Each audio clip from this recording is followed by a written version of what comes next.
Well, we'll see. Okay, here we are in front of GFAC for voices. Breaking in.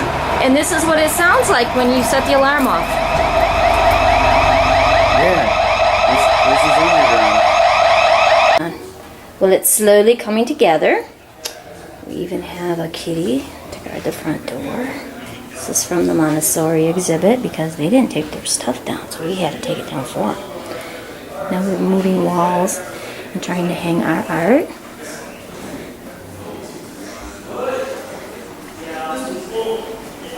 Here we are.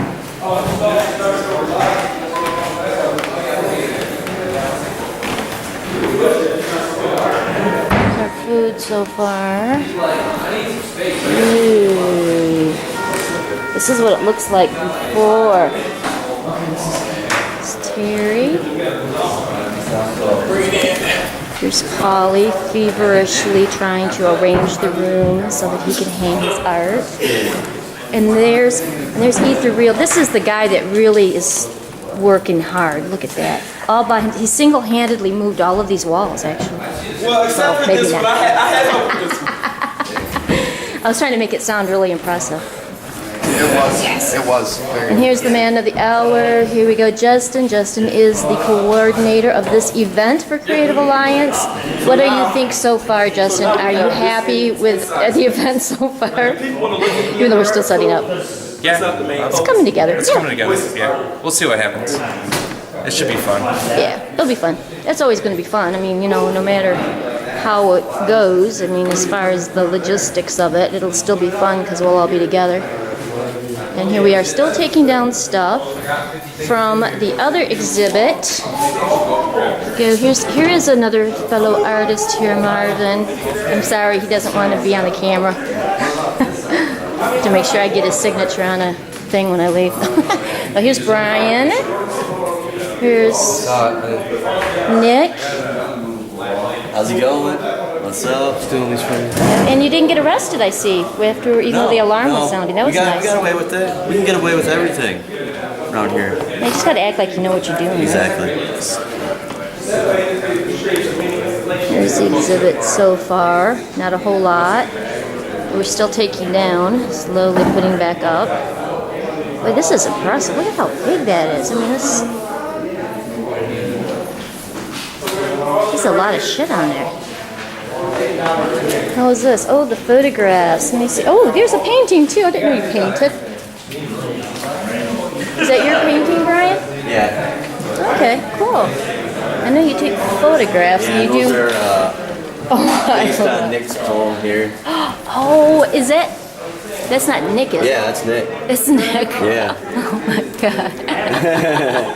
It's the beginning, and it's the middle, and then that's the end. Oh, great. And is that the poem right there? Yep, that's the poem. Thanks for shooting. Thanks for shooting. Yep, dead and loving it. Well, there's Nick too being hung. He's kind of a theme here with Nick. Put them both together. Nick is kind of, yeah, we should put it all, yeah, Nick's got a little twist in his personality, maybe. Here's another one of his poems. I did the artwork for that, but it's No One's Listening, and it's kind of interesting. And that's another one of my pieces. It's a drawing that goes with the Gary Flynn thing. Gary's not here yet. And here's the giant dragon that we don't know what to do with, so we're just going to leave it. It's cool, though. Like, we're thinking about taking the idea, maybe doing it with our own, maybe a scary worm or something. And what else we have? Oh, you're trying to move it. Cool. Oh, I see. You could kind of squish it, couldn't you? Yeah, I can at this point. I had to cut them from this part because they're attached to out there. And they've got to What come I down. need to do is, because I'm projecting from here into that white wall. Let's steal the hula hoop so that we can use it in our own. No, but you see what I mean? It is a cool I idea, have to though. project from this to that. Oh, it's not going to Obviously, fit. sitting here, they're not going to see anything. Uh-huh. with the dragon in the Oh, way. you know what? You're right. You're right. I think the dragon is a nuisance. Yeah. I think it's cool. It's a cool dragon, but it's in the way. I mean, it's out of there because it's in the way. I think somebody should help. Maybe I'll put down the camera so that I can help Glenn. Ryan, I haven't. Do you want to say anything? Are you going to read your poetry today? No. You're not? No. You're not gonna, what are you doing here? I have a paintings up here. Oh, okay, cool. So Yeah. you're a painter instead of a writer I this am a time? writer and a painter for this one, but Justin did not finish the other part of our project that So- I wrote for him. Oh, well, you can still read the poem. Yeah, it's all right. I thought the painting was right here. I was gonna show it to you and be all cool. But it's not there not because here. Justin didn't finish it, right? No, the finished one is over there. Oh, okay, cool. Yeah. Okay, There's 3 parts. But the Okay. other 2 parts aren't there. okay, well, I'm gonna help now. Bye. Okay, bye. Okay, we're going into the upper part of the GFAC, the GFAC. This is the forbidden zone. This is that door that you're not supposed to go through.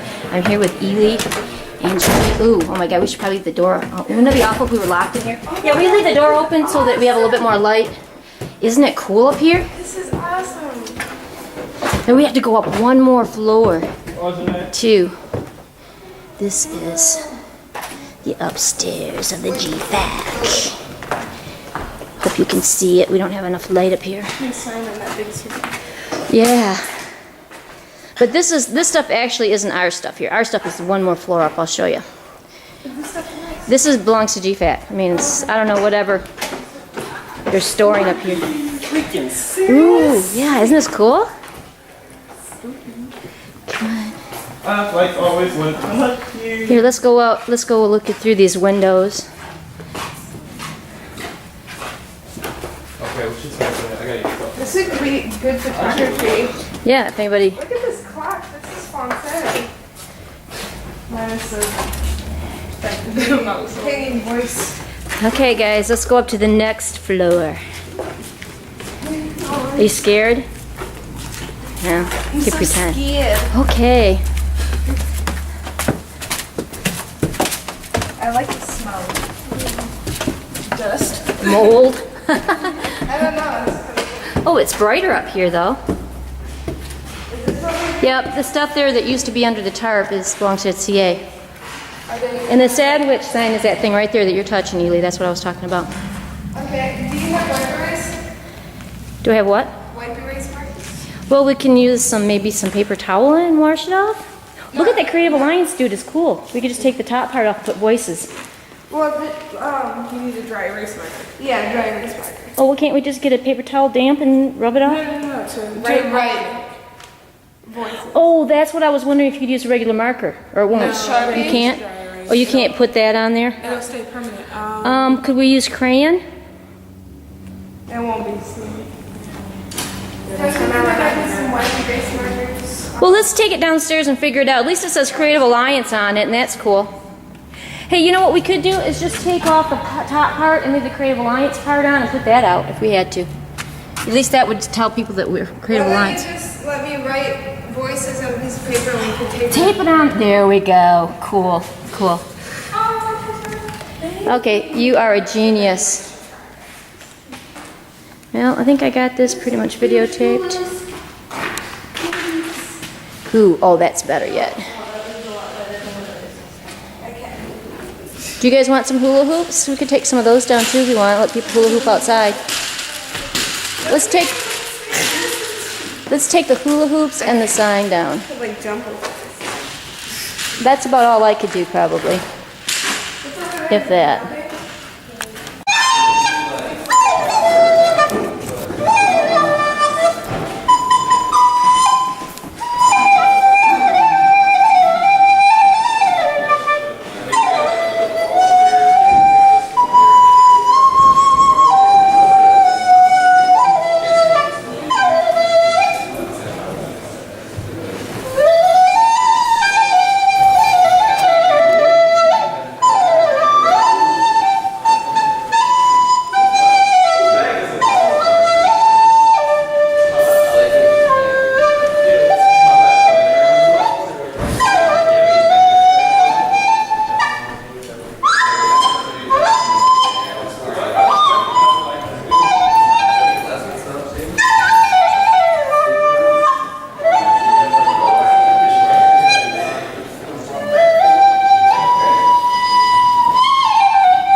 this after that summer where people were getting stabbed by that stabber dude. Stabber dude.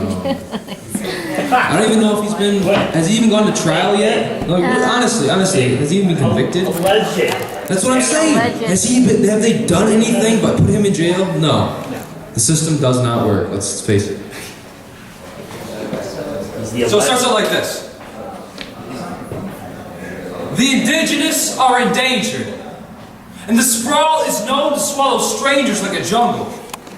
With forked tongues, gorillas gather on porcelain stages, scheming to feed that struggle. Respect rarely beats paid praises, not to pop your bubble, but talent is wasted.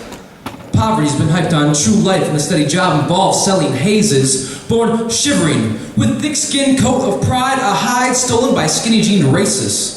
Primal chic, as destructive as invasives. And tattooed with assuming gazes, hip poachers from the mainland define a preserved wasteland out of our brick lane stable. Pacifying kids in cages, drugged and bobbing, hooked by lines of cable. Sidewalk cafes serving status from the safety of reserved tables. As game, we live in haste and evolve when we are able. Reclaiming cracks of pavement, using fame to feed the struggle, blaming systematic hustle, but the truth, it's only mumbled. No one expects you to save us. Credit card, chance of a dream, scrap pipes to make payments, think rumble, not flight. Invest in confidence, bank on true statements. If you catch my drift, you cannot fumble. Paychecks pay for less faces, but the change, it's only subtle. We're workhorses reborn feral. Surviving the dead of night, silent, foaming, careful, seeing new dreams from all new sides of the blinding, straight and narrow. You are here. Fight to rewrite maps and draw new arrows. The rotten power lines vine, tower and climb above those who tripped and tumbled. Above spaced out heater huddles. The change, it's only subtle. Brick metals bloom with grit and grime, a bando force, how street names in rubble. Half the towns are burnt alive, but it only feeds the struggle. We were born to blame the systematic hustle, born test rats for electric haterade and institutions bound to crumble. A habitat designed for breeding low-life scum and trouble. High-rise buildings taken as trophies, ashen children forced to stumble. And the sidewalk cracks are getting bigger as more spirits haunt the trigger, as the victims clutch their fingers, fearful of their neighbors, because nothing works and everyone labors. You see the stabber hunt at daybreak in darkness, on safari for hope and swagger. We're wildlife to them. Beasts once tame, now lame or haggard. Our herds sent out and staggered, but these predators can be captured. They're like venomous snakes, their fables keep them raptured. They pray in grassy chapels, we pray, eat only apples, but they're fermented in a tonic. And we live drunk of the knowledge, sloshed to the moon, happy howling, cuckoo, cuckoo! My palate looks like this with scouting. Your eyes are bejeweled, hollow points squeezed by ivory rings. Blood on your shoes, young bucks like me with horns removed, egos bruised. The hunted, desperate, learn to see. The hungry, fed up, yearn to feed. Decay's got a lively following. So slop up terse pigs and slathered meatless ribs, gravy, gasping, butchered, wallowing. There's cavities in the canines and arrogance like pride out proudly, leaving lasting legacies, deliberate with depravity, where dead-eyed decoys strung up by gravity. Pendulums in the clockwork running out of time. Our children mean mug, sun for shine, regression gnawing on their spine. Epitomized from gravity, because bitter grapes make better wine. Instead of orange vests, these hunters dress to impress in saggy pants, stick-poke tags and diamond stings. Their stylish fakes of kicks and hats lure vultures, cougar cats, and festering rats who dine on bling.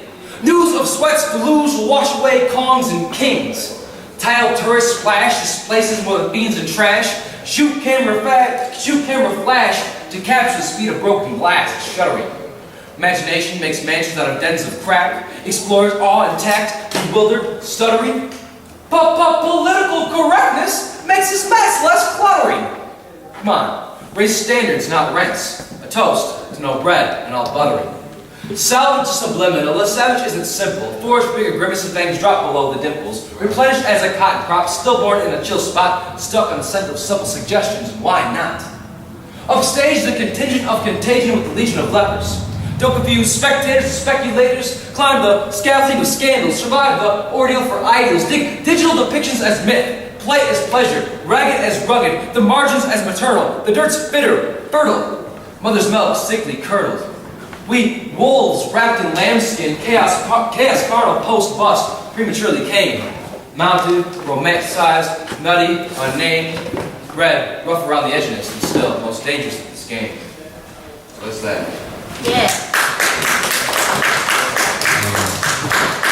I'm going to bring up our first poet, who is a founding member of the Creative Alliance, was a very integral part of the original Writers Circle. So please give it up for a good friend of mine, a good friend of yours, Glenn Birdsell. Give him a round of applause.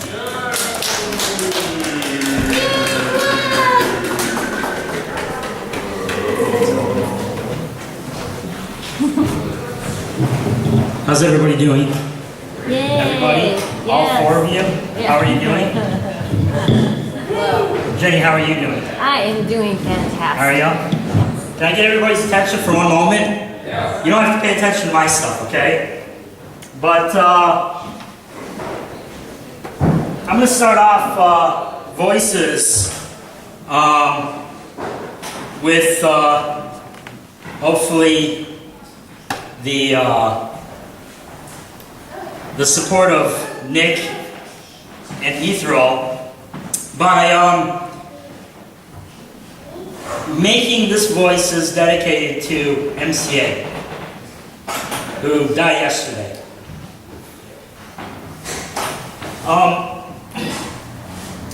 MCA was, as you all know, musician, human rights activist, filmmaker, great Buddhist, Taoist, and great guy.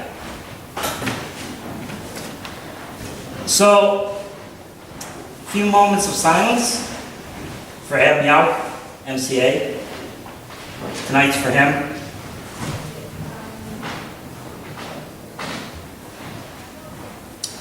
I'm going to read a Cheng Tzu piece, very brief. This is for him.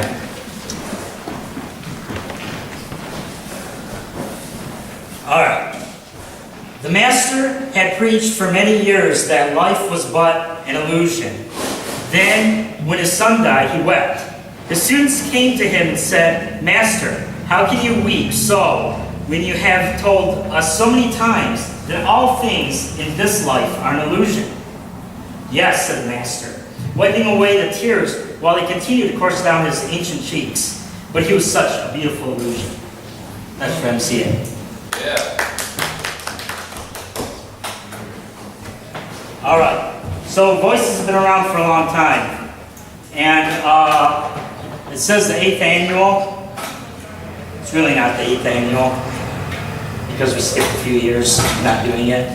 So it's the 8th quasi-annual. You like that, Naira? Quasi-annual? Yeah, that's a good word. All right, it's quasi-annual. I've had the pleasure over the years having some great partners. My first partner was Courtney Simpson, photographer. My second partner was Steph Bills, lunatic. Her art was lunacy, still is. I had Kenny Little over here. Yay, Kenny! He was a great partner. Marvin Dabadine, who's probably in the back eating chips. Aaron Rihill. Last year, I was up here with a whole band, Arlozan. And this year, my partner is Eric Hines. And we will be showing a film in approximately 5 that we made. So, stick around for Eric Hines. He says into the microphone directly. Eric Hines at 5. Okay, so one of the pieces I've done in the past with voices is with Aaron Rihill, and it is called The Science of Science. It's kind of a poem about technology versus nature. And technology is moving a little bit too fast for us. Maybe we have to back off a little bit and get back to nature as people are texting. So here it goes, Science of Science. Getting rid of the technology. Just use nature. I am life because I am voice. As a sci-fi Siddhartha, I have no choice. This techno-babble is Babylonian and Bohemian, but still Homo sapien. I take the apple stems and plug in to consume the fruit and loot all the knowledge within. Data piped from the web sphere, far and near into me. And the raw, naked truth in these words, these communicati, sound society to reverberate all that I take in. Wiretapped electronically, conducting ohm, energy as language. My body, a $1 billion particle accelerator that will never score enough hits to explain memory or moments, to signal my spinal cord, my internet.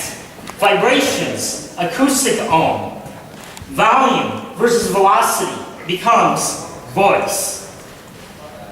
Unplug, tune out, drop in, front of the HTML, and tangled tendrils that had drilled themselves into my head, but never my mind.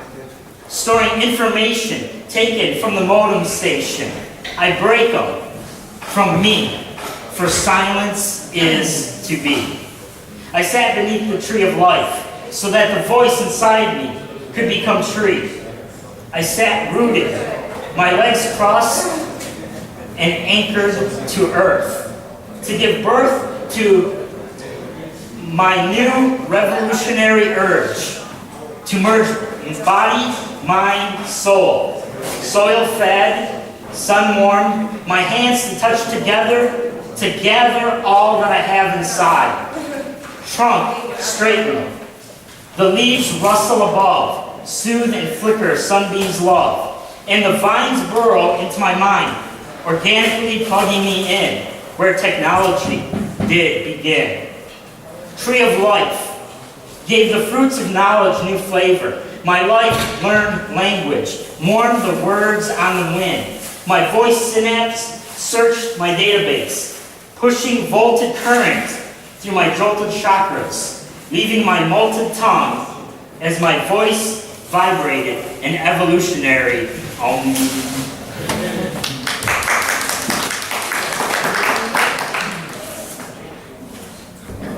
Second piece was also an old voices, probably the second voices we've ever done. This was with Steph Bills. This one was called Blue Monster. From inside my pride I crawl beyond the sparks that arc from my thoughts. And now they bounce away like stars made of unretrievable feelings. And saw in half every piece I've ever seen in the me I was today. Never land as a mechanic's magician, never wanting to be put back together. I'm forever split into my dual while becoming more like me.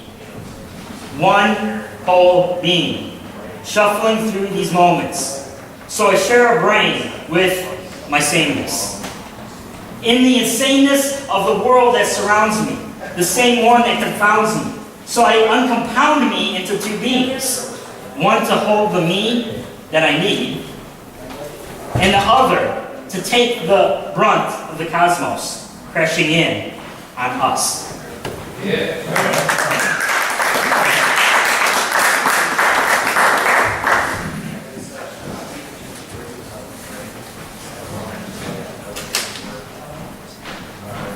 How's everybody doing? Great. Are we still missing MCA? Oh, I miss him. Yes. Rest in peace. So, as I said, tonight's dedicated to MCA. And the next poem is an end of the world poem. They don't have anything to do with each other, but let's think about, I don't know, once in a while. It's important to think about. Because you never think about your beginning as much as you think about your end. This one's called Nuclear Maggot. And love those end of the world poems. Those kind of Mad Maxy type, symbolic, sci-fi type things. This one's kind of fun to do. I'm a new, clear maggot. So thin you could almost see through me. Visions of dead robots, moving zombie steps across the burnt sand waves. Give me the blood on glass and a test for the masses of disease daily. I feel the lightning in my body, and I have no self-respect for the weeds in my mind. Fire fueling, the thoughts pooling. Here goes again the sin I am in. Crystal clinging to light, brightening the fires inside the closed mouth of citizens. These sacred scars, worshipped as unchangeable, are barely holding gravity to my future. And now I am a new, clear being. One, in the light of the sun, the light of the fires, the light of the radiation trapped in the copper wires and pipes that light my sight. I'm turned on, burnt up, and frankly too disgruntled to care about much more than the food I must find. So I dial a new #1. Who's to say that Darwin's monkeys didn't win? And that the great transcontinental railway didn't bring with it some freedom to some people? I am a believer of mushrooms and clouds that look like mushrooms, and mushroom clouds. But as I forage for some life to eat so that I can cheat death, I can't even find a mushroom cloud to bite into. So I step further on these feet made of unengraved tombstones, stepping into me and you, my left foot naked, my right in a shoe. Somewhere in this pleasant valley, I walk with good and evil. My jackknife comforts me, and my words that pour mumbling from my lips daydream their way down into a nice song with no beat, no melody, nothing but heart and soul as I look for a goal in this one-man nuclear medicine ship.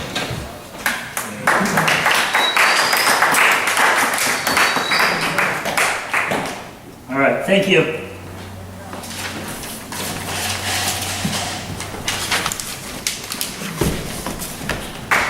Let's give us a warm welcome to Mr. Jim Birdsall, everybody.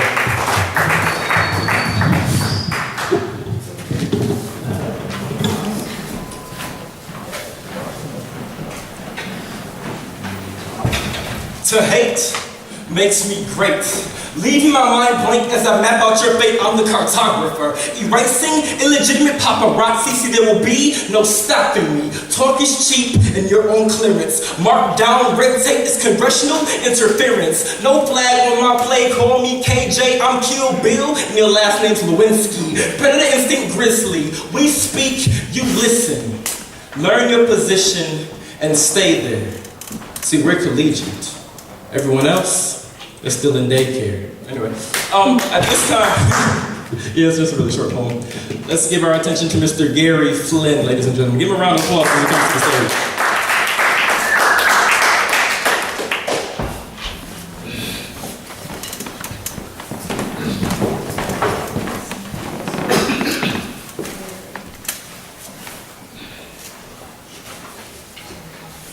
Okay, thank you very much.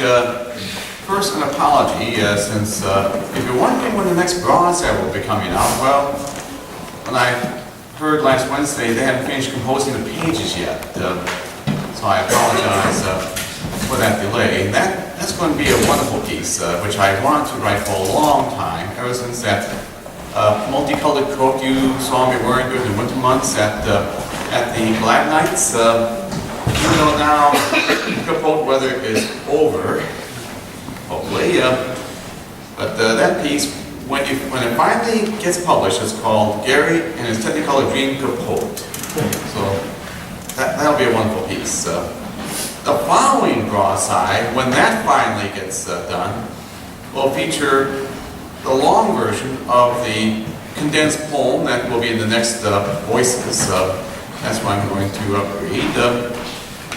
And these pieces, I like to have a backlog of about a half dozen unpublished pieces so that I can gather material for my follow-up book. Of course, you're probably familiar with it already, remembering Flint, Michigan. It's been out for a year and a half now, and I'm surprised at people who have just discovered it. Just last month, I found a couple of people who had never heard of the book. Anyway, it's about 20 bucks.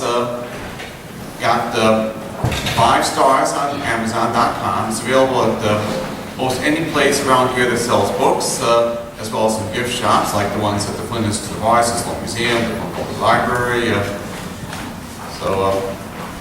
Also, they do have a circulating copy at the Flint Public Library and some circulating copies at the Jansen District Library. And there's still some copies of the free issue of Broadside up occupied. I got this, and there's about 3 other copies from the back of this room. So, in case you haven't seen the Broadside, which, well, I think it's about 3 months old now. This is the one with my Barnes Brothers piece on page 13. So now I'll go read both the poem, which will appear in the next Voices, and the long piece, which will appear in an upcoming issue of Broadside, the one after the next one. So first, what's in the Voices? Now I should explain that if you go to the Genesee County Courthouse, on the lawn facing 4th Street, you'll see an historic marker about this very remarkable woman, which I'm dedicating this poem to, about Flint's cross-dressing Civil War hero. In 1856, a teenage girl ran away from her Canadian home. She disguised herself as a man, and where she roamed. Settling in Flint, she, at his need, sold books. The Civil War broke out. He joined the army by hook or by crook. Sarah Evans was Franklin Thompson, well dressed, had a muscular build and a flat chest. Served as a male nurse, then a spy. As a spy, she/he was a master of disguise. After the war, she wrote a book of her adventures. Took several years to convince the army to give her a pension, but got recognition 20 years after the war. Became the only woman in the GAR, a true hero who knew the score.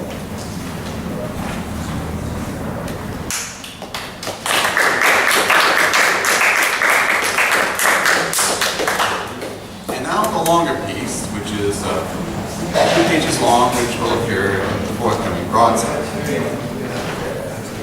On the grounds of the Genesee County Courthouse, you will see a Michigan historical marker paying tribute to Flint resident Sarah Evans, who fought in the Civil War disguised as a man named Franklin Thompson. Evans was born in, if I pronounce this right, Nagaduviak, New Brunswick, Canada, in 1841. And lived a hard life on a farm, suffering through an abusive father. She ran away from home at 15 to avoid an arranged marriage and escaped a life in enslavement. Inspired by a book she read titled Fanny Campbell, The Female Pirate Captain, A Tale of the Revolution, she disguised herself as a man named Franklin Thompson in order to have an easier life working as a book salesman.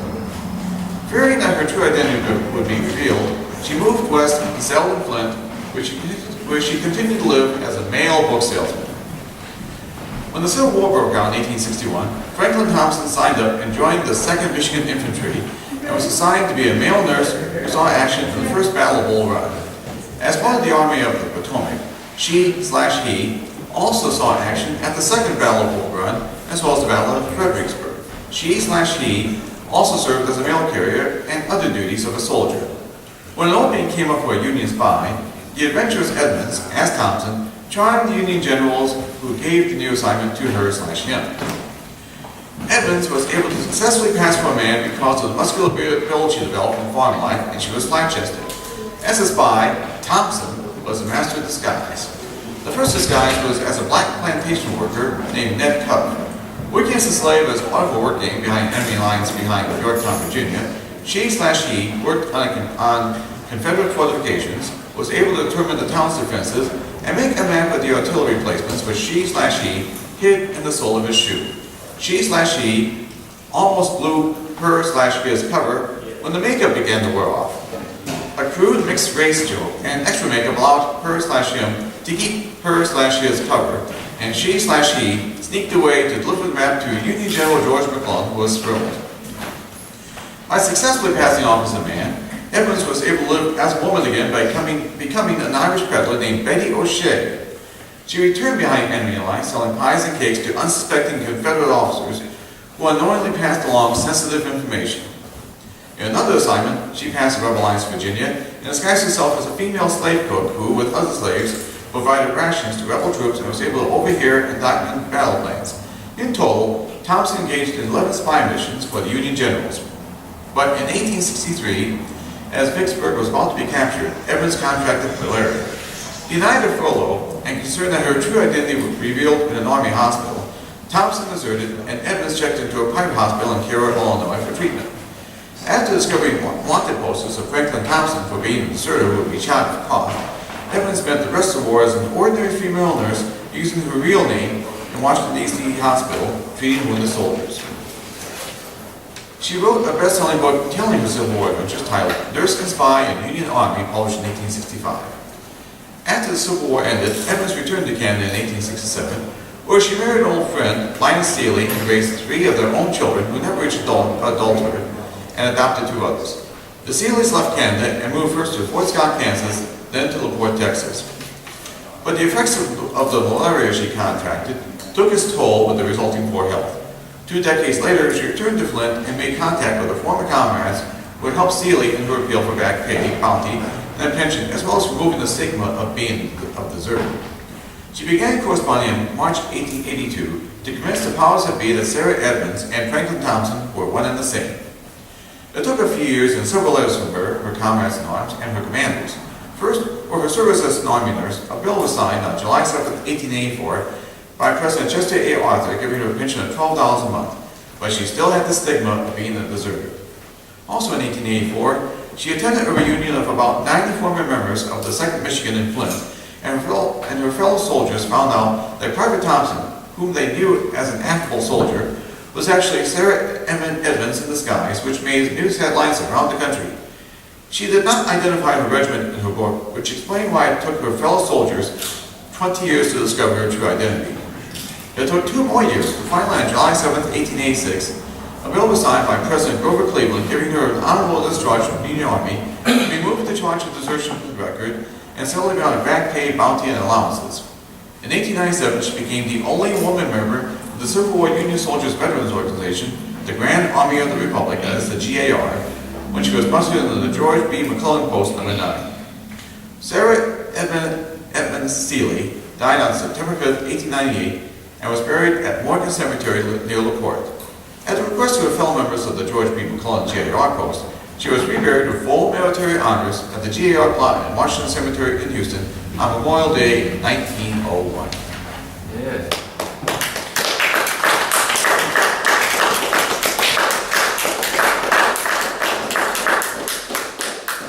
That's it. I thank you very much. All right. Thank you, Gary. Give it up for Gary Flint. People say people from Flint don't do anything. We're big on women's rights and first in cross-dressing in the Civil War. You know, you can't beat it. I'm going to do a quick poem and I'll bring up the Farseer himself, Mr. Kinsey, who I know you guys are going to love. This poem is inspired by all the arsons we had 2010, 2011. We had a lot. So, hold on a second. If anyone's car is parked in this lot over here, we're asking that you move it immediately because the owner of this lot has posted signs on everybody's windows saying that This side? Yes. Actually, he is going to take my poem because I have to move my car, so... So if your car's parked over here, we ask that you move it on the side with halo birds. Actually, You can park in the app and move it to that door to anybody that doesn't know. Yeah, if you, as long as it's out of this lot. I'm pretty sure the streets, they can't charge you today because no one covers that, so... Thank you. No, thank you. Alright, so this one's real simple. It's kind of like a challenge. It starts, go ahead and burn it all. But count on nothing being changed but the ugly peeling paint and columns of smoke replacing pillared skyline shade. Everything seems more hopeless as arson artists chisel out a brand new mess from anger and unhappiness with molten memos filling demolition lists. Sending hate mail, self-addressed, signed with a gasoline kiss. If raised sane, ashamed of flaming inheritance. Fed up with sordid heroes, founders, and today all the same, breaking all our basket eggs into brownfield stains and live grenades. No master planning in 50 years, but we're still all slaves while freedom flees playing rat race cage. A brick tides, crashing waves, drown hopes of rehab haze. Everything's washed away but truth and rage. So frustrated people set ablaze or pray to escape. Swallowing pride with deep-seated hate, this circus city's clowns joke around with money and lie until it's lost. Wasting time while run down cogs in a 3-ring broken watch. Lately, though, I've come to blame idealized fame in a city stripped of wits by whips and then encouraged to win a dropout race to bridge card slips. As descendants of factory fodder, we inherit mounds of shit, and at most, forgetfulness. Defeatists, dealing with decades of loser rants and paid-off silences. But our future is not in flames, or at least not yet. Outsourcing's aim was to discredit social gains and pile people with debt. Now there are two prevailing camps of thought for living here today. Either singe away sarcoma homes, know in their place nothing better will ever grow, or give up, burn a blunt, and don't worry about changing what you never cared to really know. This town is like a dentist office, and gummy curbs house holes where homes were pulled to save box-toothed blocks on smiling lanes from roof decay and rotting away. Any second we could choose to change the game and refuse to play Firebomb Monopoly or pop off Matic Trouble. But Fly City would rather tear itself down for room to breathe, or live some dumb fantasy than preserve its rich history of rubble. So please, help me welcome up our next guest, the Farseer, Terry Kinsey.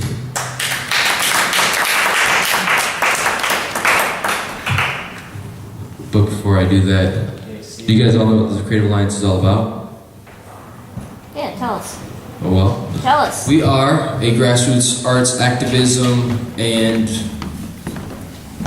art event organization downtown. We've been meeting down here for about 8 years. Have meetings at Churchill's the first, second, and fourth Wednesdays of the month at 7 p.m. It's a general business meeting to try to get events like this started, to try to get something going. Like we have an artist housing project working on, things like that.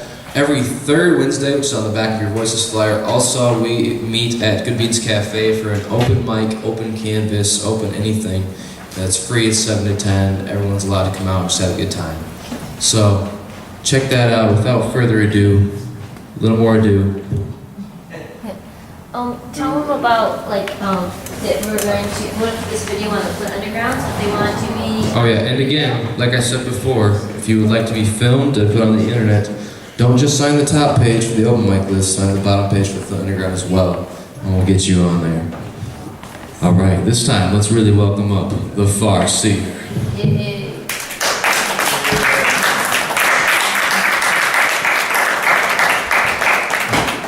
I think they can do better than that. That was polite. Oh! That was very polite.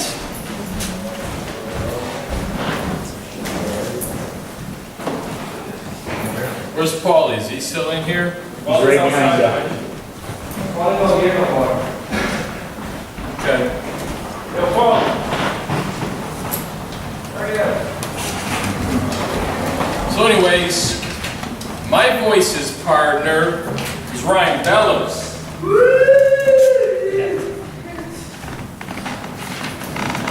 I don't know if he's here.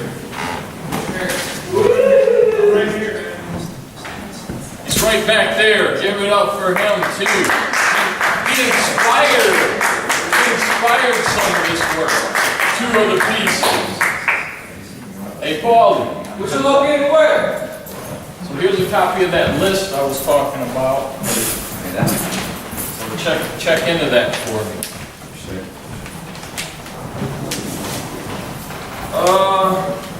I guess I'll do that one last of the 3. These are, I'm going to read the pieces that I did with Bellows first. I might read another. I might save some for later. Give you a reason to stick around. Queen. Nothing. Okay, so this first one is probably the weakest of the 3, and I call it Borderlines. The face reveals complexities of experience. The upcurled lips of a smile tempered by eyes that bear a hint of caution from some yet unknown disaster around the corner. Those lines you don't often see in a child's expression, though the wary youth may bear a trace, and traces get overlooked when we search for extremes that make us feel more normal. In a compartmentalized world of labels, everybody is somebody, or at least something. And I am perhaps a borderline many things, and that is the land of the tolerated. See, you aren't seen in such a bad light if you're only borderline manic, schizo, or even psycho for that matter. As long as your condition isn't standalone, I suppose you'd be in good company, or at least a crowd. Walking the borderlines, a smile with a furrowed brow, a solitary stroll and a glance around to see who's looking, the rest and the goal, crow's feet to capture tears, lines made with frowns, deepened with fears. Now, is it better to be a borderline numb pill addict or a borderline depressive, and which is more romantic?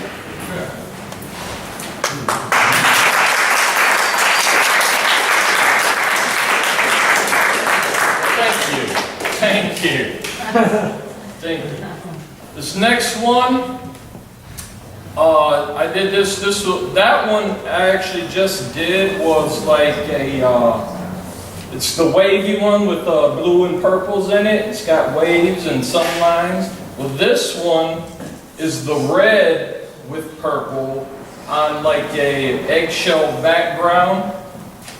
So yeah, I call this Box Bellboy. As I stroll along, peering through the box on my head, up at the blood moon rising, the structures of a simple system steal sight from sky and shine from stars, save for a shifting Mars. The soulless society succumbs to sorceries used to seduce and soothe, sweetening sour dispensations while somehow transforming humans into horses without hooves. However haughty or high-minded their hubris so happens to seem. At the same second, suctioning the same green substance of the city's servile survivalists. Slaves searching a surrealistic serpentine stream, seeking to subdue it, a surfacing sketch of how they see themselves as sleekly sliding along the currents of serenity, all the while suffering the suffocating stench of savage Sadducees. The peoples are adorned in purples. These pompous poor with perplexing passions pose to prop the structural framework which was carefully prepared and positioned by their prefects. The product of corporate cooperation between the red and the blue, the tried and the untrue, reintroduced through redefined revenue, reaching the wretched residency of refined youth.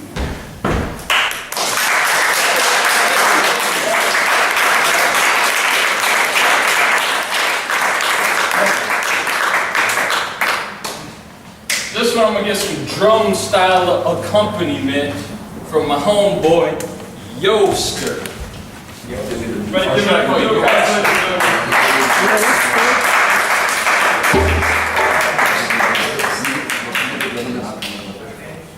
Okay, so this is kind of like a storyline, and it's kind of a dark storyline, and it's like it kind of like just stays there. And it like works throughout the whole thing because it's dark, it's kind of foreboding, and it's a little tribal. See if you can work with that. See if you can work with that.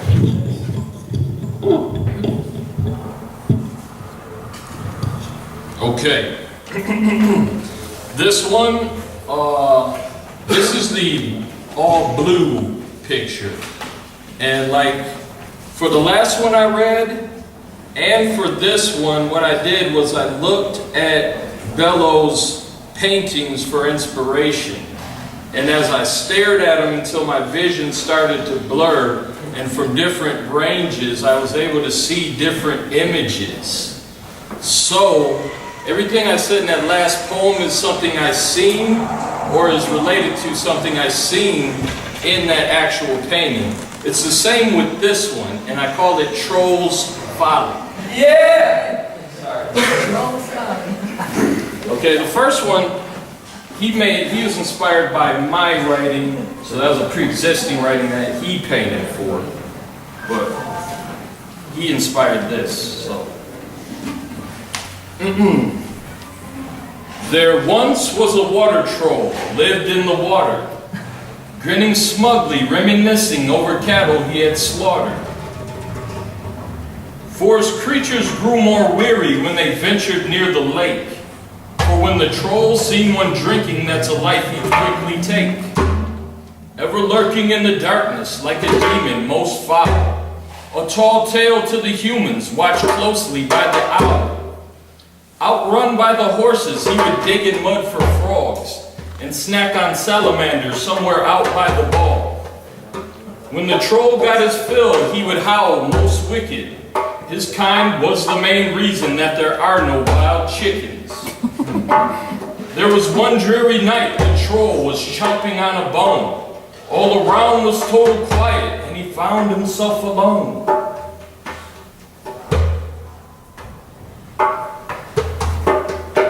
Not a single woodland creature. He had a feeling most strange.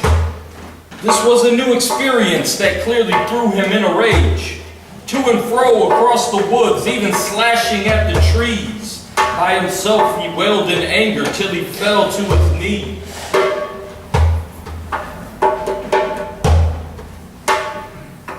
Yeah, always living in the moment. Never thought about tomorrow. He never knew his lust for blood would ever bring about this sorrow. Sitting by the river, he was gazing in the air and realized his constant murder only masked his despair. To be continued. Yeah.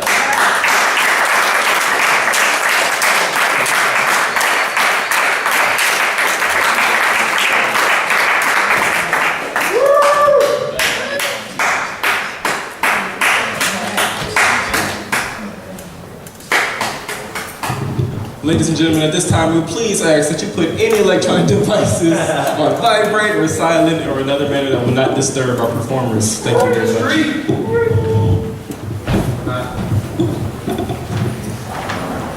So, I'm going to perform a poem and we're going to bring up our next artist. If that's cool, say cool. Cool! Everybody's having a good time, say peace. Peace! Yeah.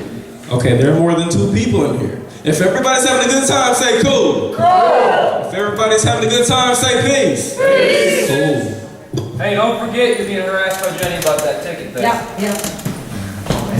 Jenny has tickets. They are $1 if you would like to buy a raffle ticket. Can I hold $50? You have 50-50? She said 50-50. And you know that 50 of it goes to the winner, and 50% of it goes towards all of us buying pizza, so you really can't lose. Well, you can't lose pizza and the winner. You may win. Feel special. You will win and have pizza. Isn't it great? Say great. Great! Hey, pizza's vegetable now. Okay, so this poem is a poem I wrote last year. Yeah, I actually wrote it in preparation for Greater Fest 2011, so here we go.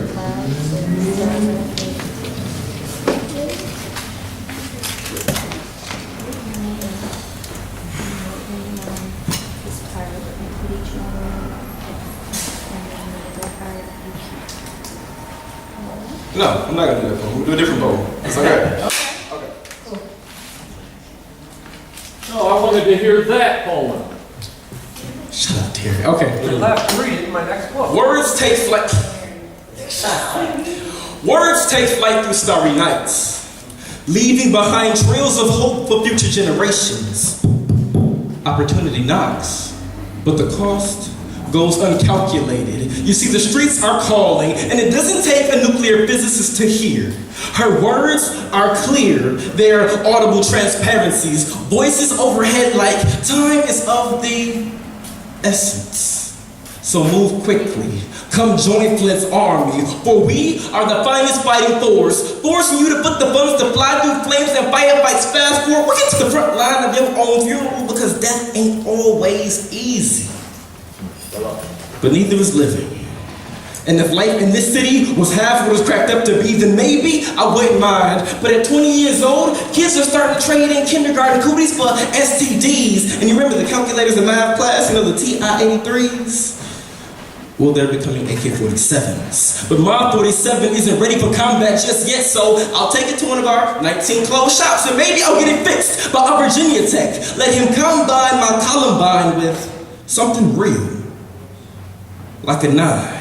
And then I'll shoot it to Little Rock. See, Flint isn't home to peace and love.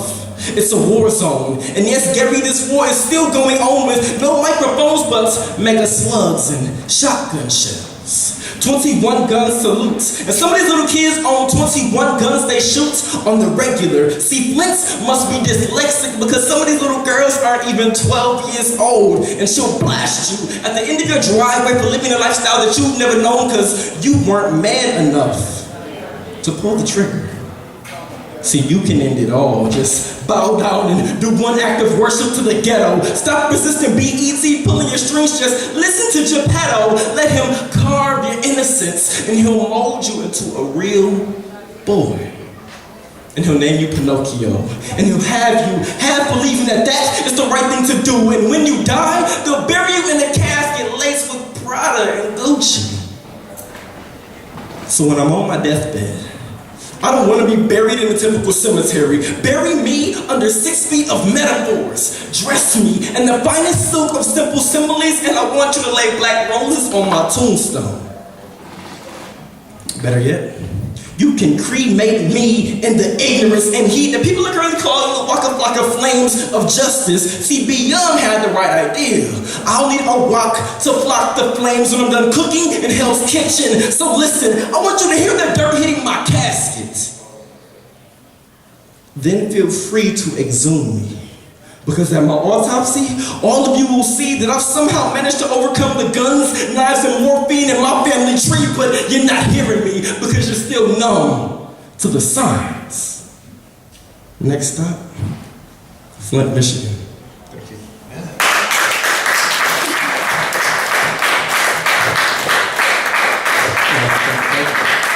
At this time, ladies and gentlemen, please give your undivided attention to Mr. Matt D. Applause as it comes to the stage, everybody.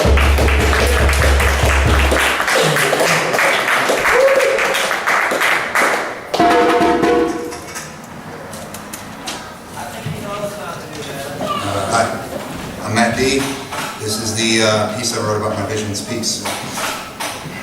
All my heroes wear masks. They spend their time on projects, organizing their introspects into the world they live in. But their worlds shift like planetary collisions. Their daily sacrifices bury knowledge and skill, so it gathers into a creature that cannot sit still.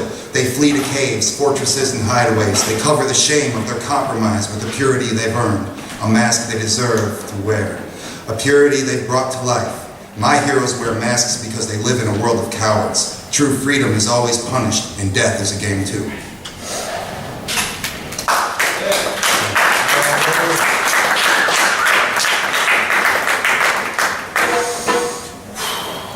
I'm talking about shadow sparring. My shadow is my favorite reflection. It's me without the weight distraction. Without me, it would not fear gravity. So some nights I learn to defy without naivety. My body is a split between water and feelings, battle ready and full of old teachings. And when I dance, I fight nothing but weakness, fainted memories and physical sanity, inner corruption and manifest destinies. Give me a truth and I'll make it bleed. I'm alone in my head and I got no need to breathe. All you really need is a flow and an instinct, but you people will believe anything as long as it's distinct. Now I know why the world needs an army of one. We get weak when we're together, and that's how they won. And so I shadow box. Shadow versus me, mentality cue, drawing conclusion like a double-lit fuse. About to blow, you have to know that the cloak that I'm wearing is my shadow. Who wants to box? Woo!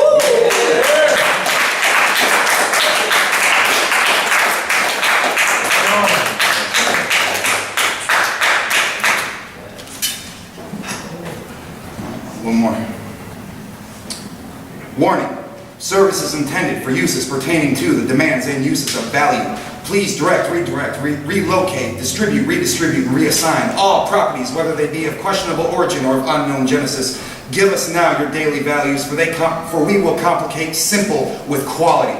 Founders bled you all wet to give you comfortable excuses. Which one's yours? Remember that when wanting the insolence of freedom, relinquish the burden of choice by sharing them with your fuzzy walls. The world will get fuzzy before you find the channel for peace. Please accept our gift of nature. It is our service.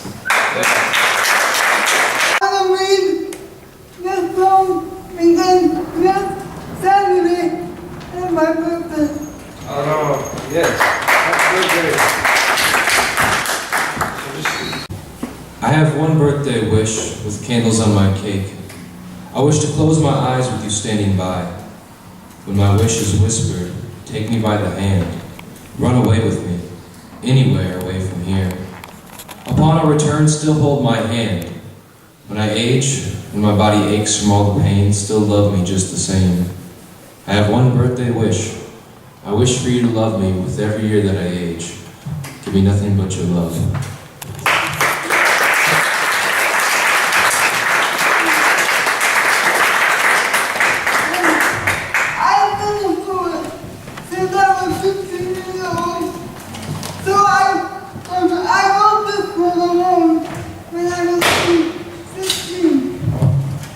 When she was 15. Her poets when she was 15.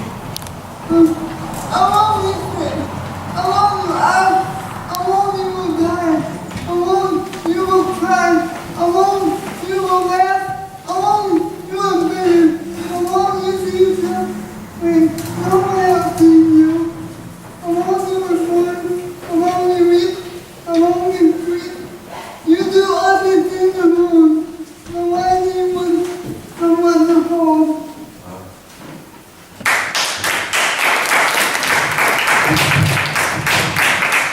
This is titled Alone.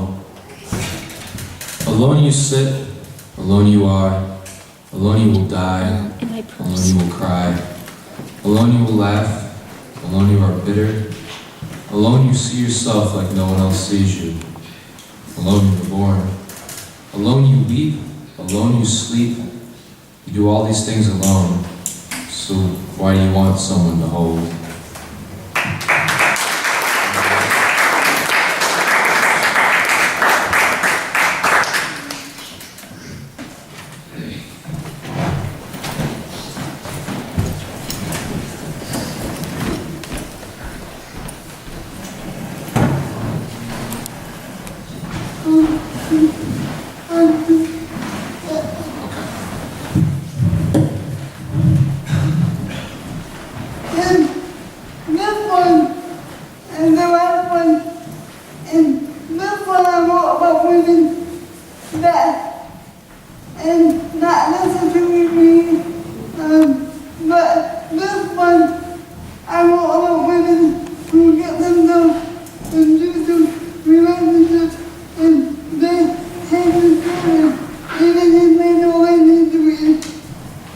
This one's not necessarily about her, but it's about women who get themselves in abusive relationships and stay there even though they know they shouldn't.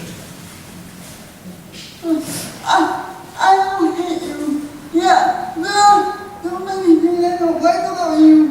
One decision for you is everything.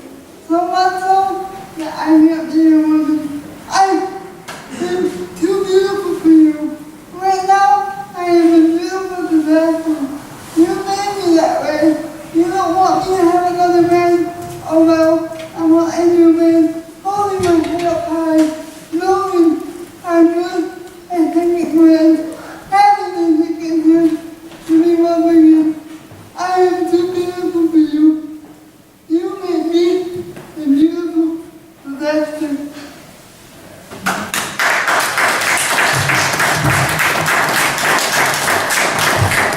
This one was titled, I Am Too Beautiful for You. I don't hate you, but there are so many things I don't like about you.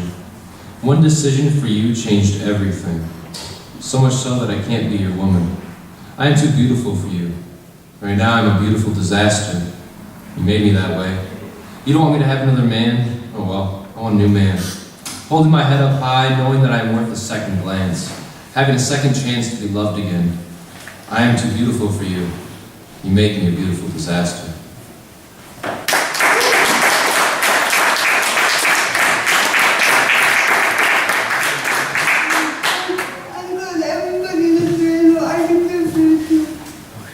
And, yeah. Give her a round of applause. Give her a round of applause.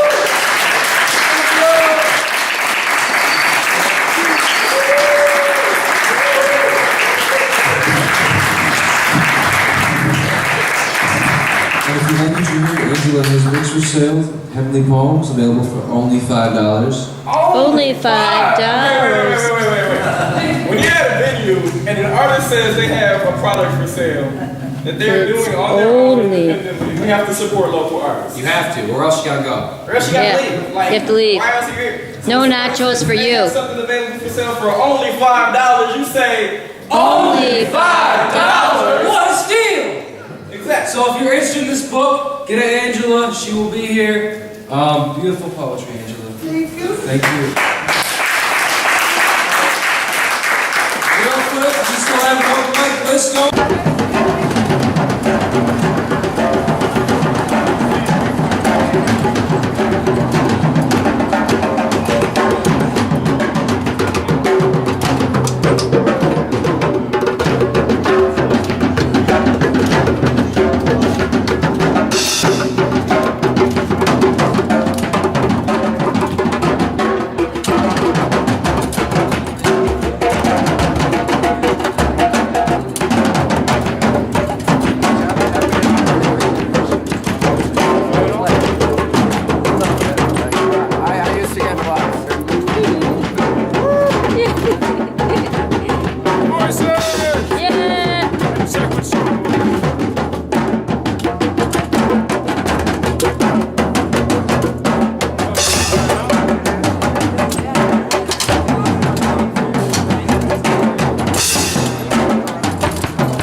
Cinco de Mayo. Yeah.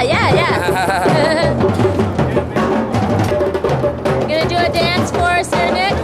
Yes. Yes, just like me. Pay for the rest. Oh, yeah. That's the free version.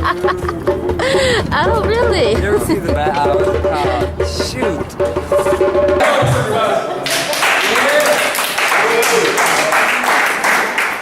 So super short, real quick, just for this piece right here, I wrote it last night.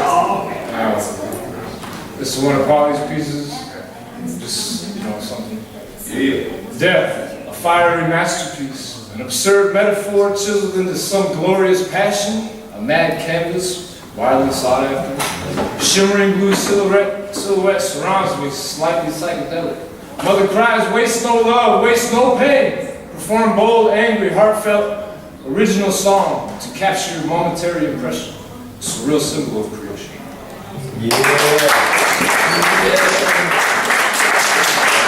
My partner this year was Mr. Hines. One of the things that we didn't really talk about with voices is the artists. So let's think of artists. I'm surprised that artists, we have Paulie, Justin, can you help me out? Everyone that's here. Marvin. Justin. Both. Jenny. Ryan Stadler. Nic Custer. Here. Lots of great artists. Lotus. Gary Flynn. I was mostly thinking of the visual artists that didn't get famed on. What's that? Jenny. Kenny. Brian. So, thank you to the visual artists, and thank you to the people playing outside. We started the project, blueprinted as, we've been doing throughout, according to the flyer, 8 years. But that's more like 5, I think, true timeline. So, the first one I'm going to read is actually called Quotes. The other title is called Our Voices, and Our is spelled with an H as the time. because we only have so much time for our voices. And, the idea was very much a collaboration between me and Eric. The idea of quotes was that you could fill in with your own voice. So I'm gonna read the poem, and then I'm gonna So this is a poem created by me and Eric Hines called Quotes. Voices are different than words. The words come from the mind, melting into design. The voice comes from the nature deeper in us. And when we think, we feel. And when we feel, we change, evolve, devolve, but change nonetheless. Now, what is it I'm saying about voices? Voices communicate our state of being as best as they can, but the voice is flawed. A flaw that we can never fully explain. And that is the pain in describing to any other person who or what we are. And as time goes by, our voices try telling our history. At the same time, explain everything about our now and our layers and the connections to events and our thoughts, our feelings, our hopes, our futures, our. And we then must begin. At the beginning again, because we know by now we failed. The complicated task of untrapping ourselves from all this wrapping of each cell in our biology that makes us we, or me. So we will continue to use words we know and hope our voices will communicate to others a part of who we are.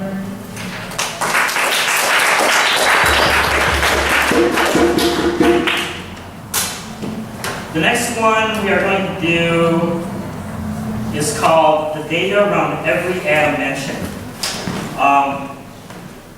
The title is pretty telling. The data around every atom mentioned is also an acronym for DREAM. The DREAM. The idea behind this was that long ago we dreamed of how we would try to tell everybody our stories. And me and Eric were talking, and motion pictures, back in the days of Lumiere or Magus, was about dreaming and trying to show people what was inside your head, inside your dreams. If you've ever seen things like Voyage to the Moon, or the newer movie by Martin Scorsese called Hugo, which is kind of a documentary about that time, shows why film was invented. Film was invented to show the things that we couldn't talk about. To have a brand new voice, something bigger and better than what it was at one time. So this is called Data Around Every Atom Mentioned. Ready? Yeah, whenever you are. 3, 2, 1. Alright. Sleep, perchance to dream, or dream of another reality. The soft petals tiptoe and spiral out of control through this hole in my mind. The soft petals spin and twist and cause my hurt to miss, cause my wrist to heal from past mistakes. And I science myself, take the potions from the shelf and mix up my biology. I become more of a myth as I grind my bones with the moon and bits of astronomy.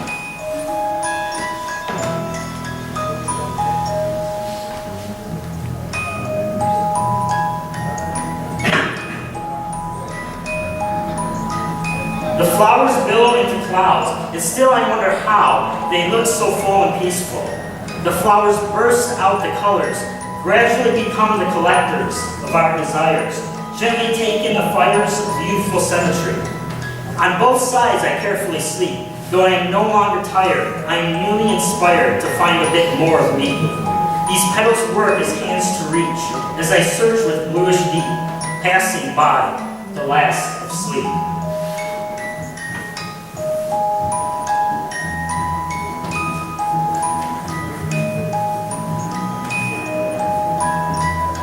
I invented the possibility of flight to garner a brand new sight high above my surface and create these wings of hope so that love and dreams could elope that I might be reborn on the surface of metamorphosis.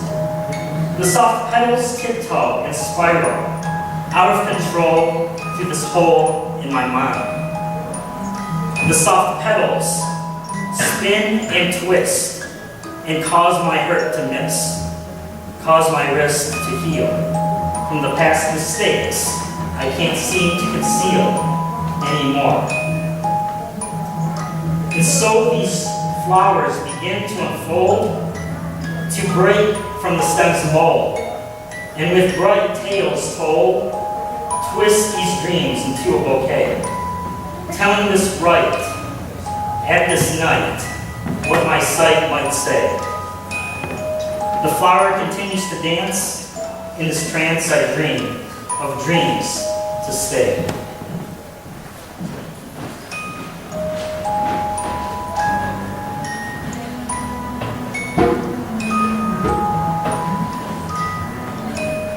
And so I dream of someplace far, further than the star I loved while I lived in reality. And wish experiments intervening, because dreams are what I hope to be fleeing when I build a new eye for seeing. With this mechanical sight, I hope to penetrate the night and bring to life the flowers in my sight. I hope to bring to light what dreams of dreaming might unwind into God's own glory.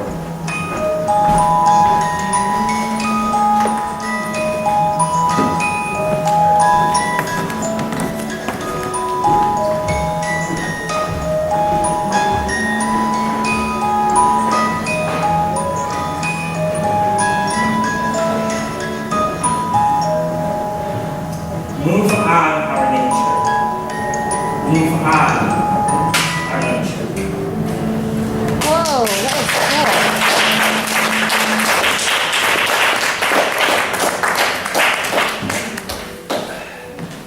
Each year, for voices, I've moved into different mediums or ways to talk about poetry or to tell the story or the dreams that are in my head. So, last year it was with a band I was on, and years in the past it was with different mediums. And it's normally because I want to push what I do a little bit further each time. This one is called Euthanasia, and what I'm going to do is I'm going to read it first, and then we're going to show it. So this is what I wrote, then I handed it over to Eric, and then he interpreted the poem his way. So this is called Euthanasia. Is everybody still awake? Yeah. Sir. Yeah. Yes, sir. Okay.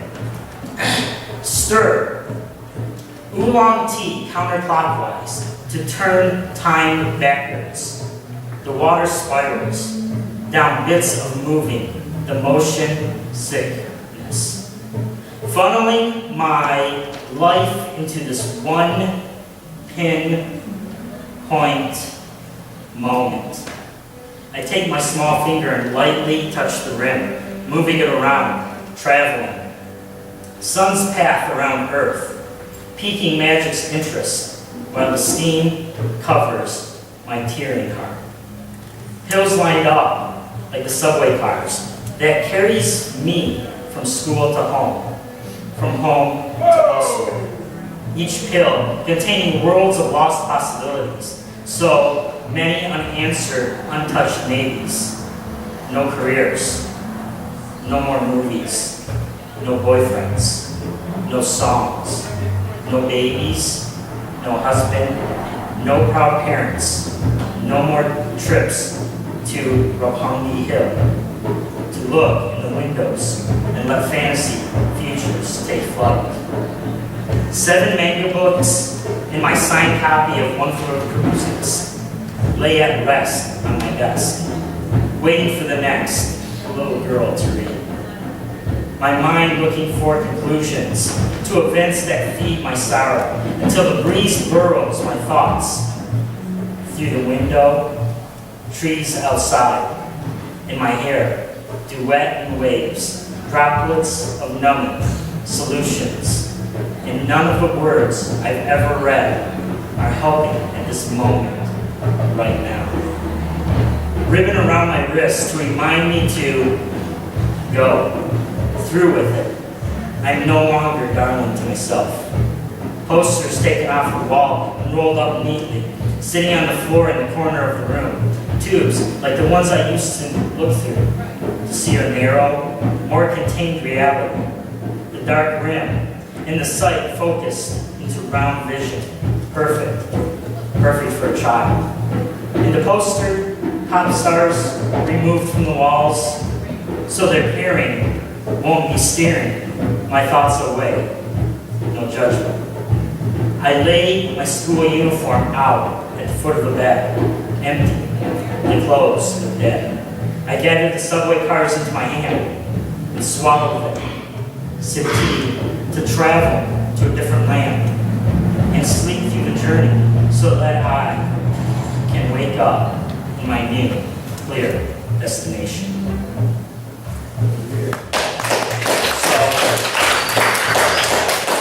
It's clearly a story of a young Japanese girl. And the idea was to tell a story that I'm sure all of us have felt one way or another at some point in our lives. The story of we can't go on any further. So, no further ado, here's Eric Hines and the movie to Euthanasia.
wanted to mention that, thank you to Air Cons, everybody.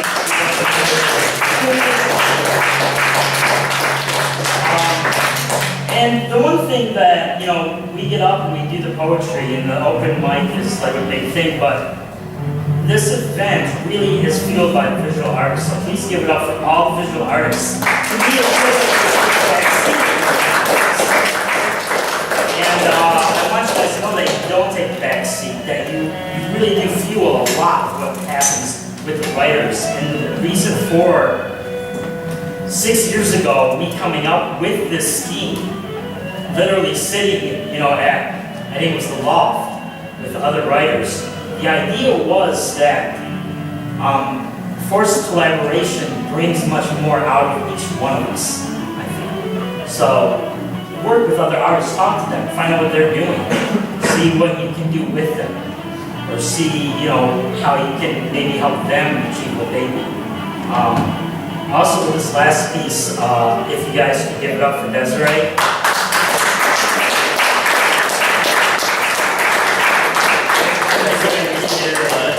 Big special thanks to Arlo. And Arlo's in the music. So give up to Arlo. So thank you guys for watching, and I hope you enjoyed. Let me get back to the shenanigans.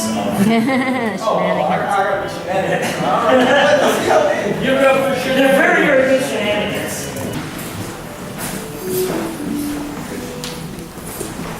My passion for poetry is poetically justified through love for my eternal ink, cause they say that every dark cloud has a silver line. I found it and wrote on that. Pop said walk down the sidewalk to the store and I wrote on every crack. See, I got my feet set on the mark, ready to go and sprint towards success line just to write another poem. See, writing ain't a bad habit. It's more divine intervention with people who support this poetic addiction. So I'm giving out hot lyrical brain freezes for Kodak moments of my pen pending the download of another poem that's pinned into your brain cells. And if you smoke weed, then I'm pinned into what's left of them.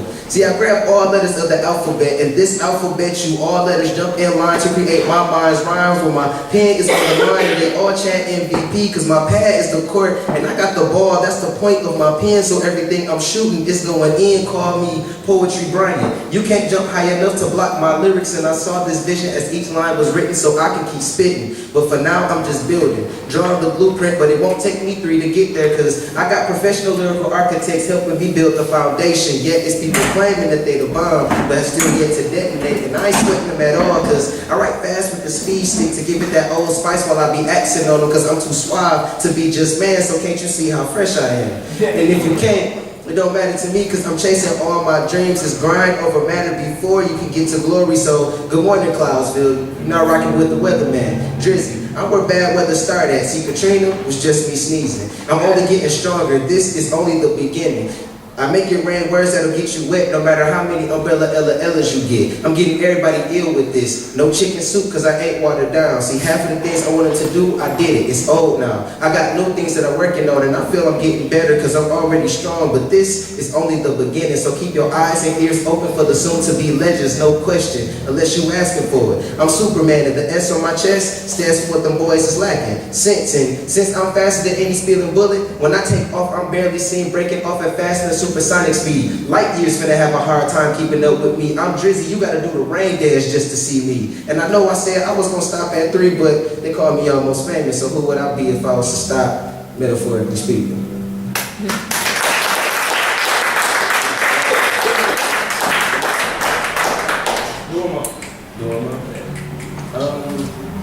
Yes, true. Let's go with this one.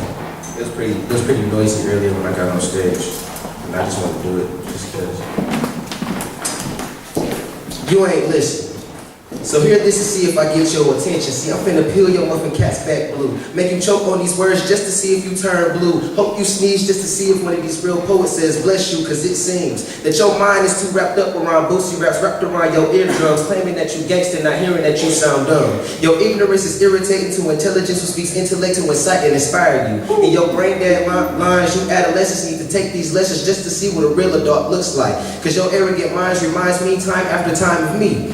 when I was 13. See, we trying to make a difference, but y'all want things to stay the same, and y'all ain't ready for change. Y'all want things to stay just like this, but we trying to make a difference. I forgot the rest of the poem, so we're gonna move on to something different. All right. I'll do that next time. But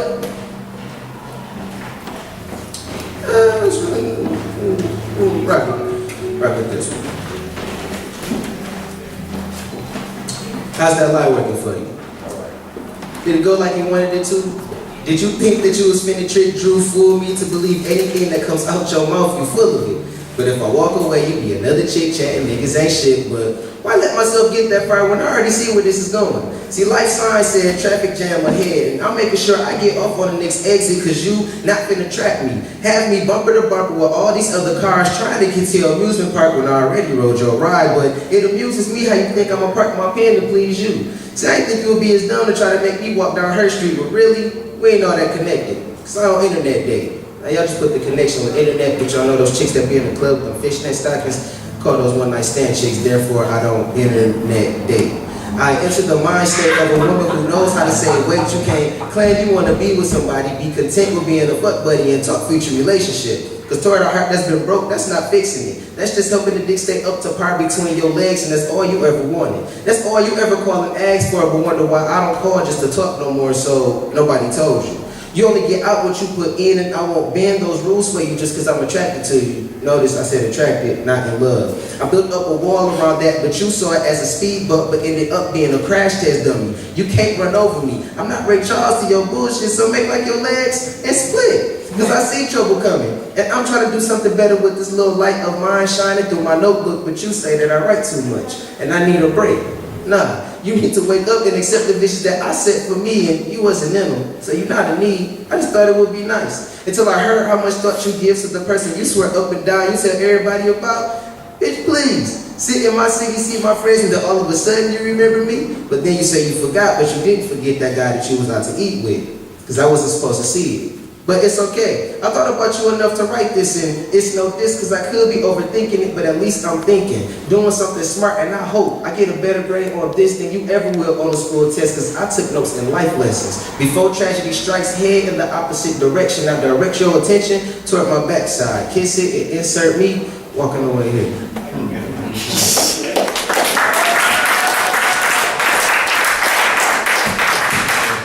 Y'all keep that going. Give it up one more time for Drizzy Drew.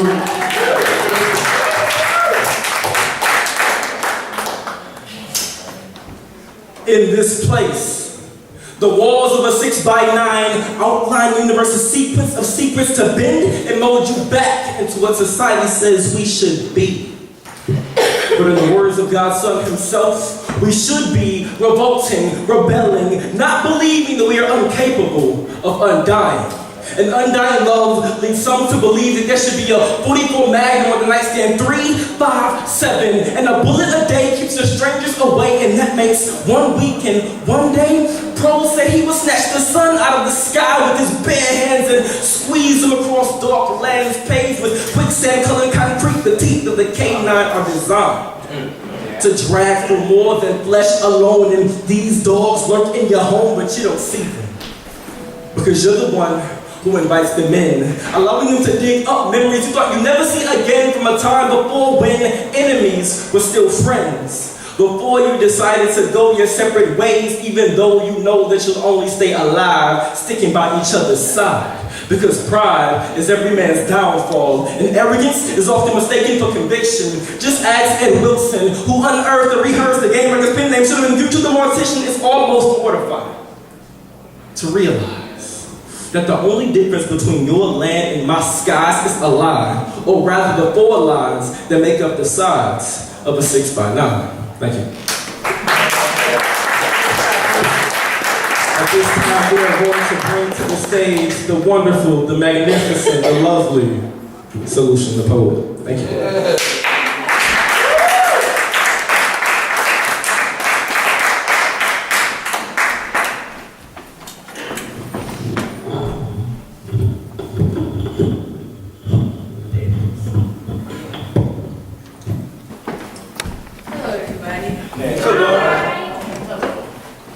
Solution, the poet, Follow me at my amazement, Maya, and amazement.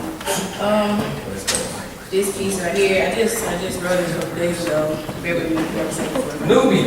Yeah. Let's talk about sex. Yes. Okay. Whose girl are you doing? Whose man are you screwing? Sex. Whether you're doing it with your ex or to relieve some stress sex, or whether sex matters to you, intercourse, or of course it's your baby, so go ahead and make it big sex. I'm talking about that hard stroking, vagina sucking sex. Sex, all you want to come next, that's come next. C-U-M-C-U and him, y'all forever. There's nothing better because y'all tie can't be severed. All that parading around and get crazy sex. That's your baby, so this can't be sex. At the doctor, no, not me sex. Your heart is burning, your stomach is turning sex. Got so intense that the cum came sex. Doctor, oh doctor, please tell me what's next. Well, young girl, thank you for coming in. This here problem is quite the one. The solution I have is quite the son. The son. Congratulations, you're having a son. Your excitement is ghost just like your baby. It's crazy because you need them to soothe the one in sickness and the six symptoms. And it's crazy because you need them to soothe the one in sickness and the 6 symptoms, and you never thought you'd be one of these victims. Sex so good, do you remember? Well, if you don't, it's a new member of your family to remind you. Sex so good he had to go. No, well, he'll be back because y'all forever. Remember? You love your bae, 14, 12. Well, sex. Just a little mouth sore because your food was too hot. Just a little fever because the baby was too hot. Just a little headache because you're worried and whatnot. Just a sore throat because the weather's changing or you have allergies. Back to the doctor for a checkup, and little did you know your baby had you messed up. Yeah, he got you messed up. Like when the test came back positive, it's hard to be positive because the test came back positive. You're HIV positive. So you walk around with you and your son. You're a statistic, 1 in 54,000 in 2010. Yeah, you under 20, so you one of them.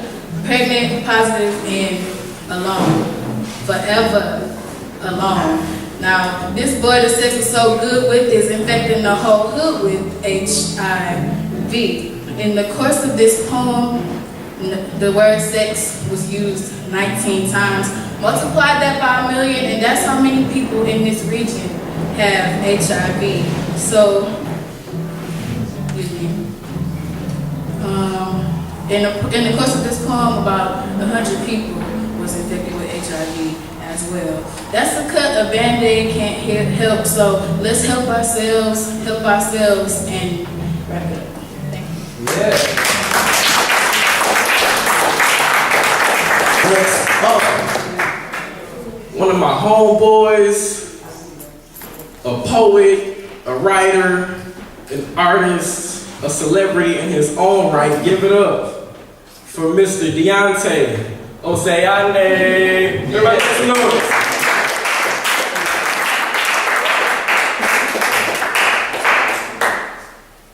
You never lose microphones either. No, it's a real intimate setting, so I'll just shout. Cool. If that's okay with you guys. Shout. I'm gonna do an old boom and then we're gonna try something fun. Is that alright with y'all? Yeah. Take it off. Alright. We have living environments like cups, no ceilings, but freedom is too high to reach. We all fall in from these faucets that we call home.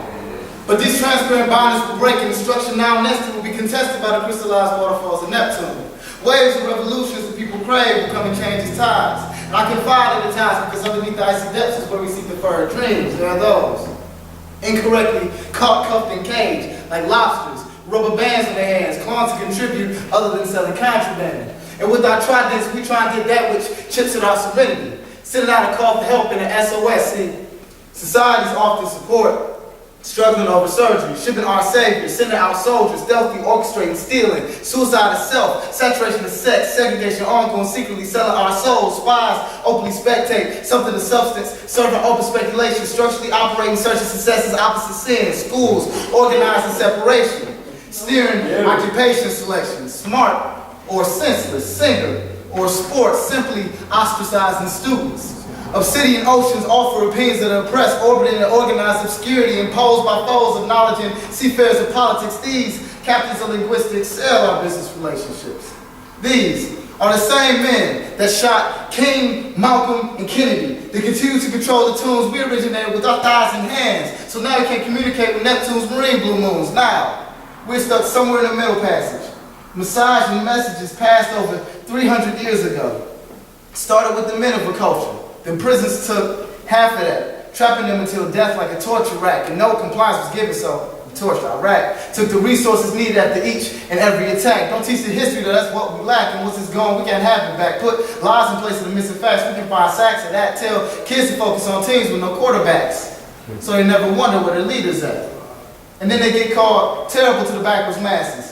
But the backwards masses mass backwards to the terrible. There are terrorists on our terror list that resist terror, and those who insist are terrorists while terrorists make our list. We have become neo-colonialists, making constipated colons out of ourselves for the free world. It's no surprise you can find so many bodies floating. At least something will be able to soak up the oil. We've been reaching for the sky for so long. How do you believe you can fly before you can breathe air? Congregations want to be corporations. Corporations want to be Congress. Activists are made inactive, and revolutions only happen on the moon. But this is all relative because we've been losing relatives relatively for centuries. And family reunions only happen underground, underwater. We are a people of the water. We have life jackets that deflect bullets. But what's left to keep us afloat?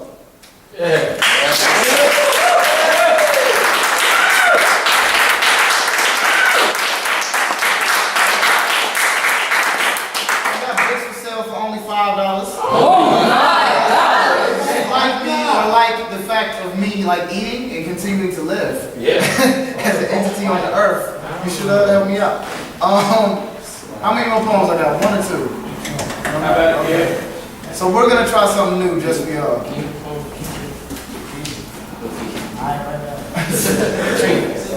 think I know what you're talking about. I know you know it. But we're gonna try something fun just for y'all. I'm half gonna do a poem and half freestyle a poem. And we're gonna see what comes out. If that's fine with you guys. Okay. It's something you've never experienced before. It smells. It's me kissing the nightmares out of your morning breath, placing my palms against your cheeks, letting the grooves feel your tongue against your mouth's inside. It's me laughing when your ass slips on the ice.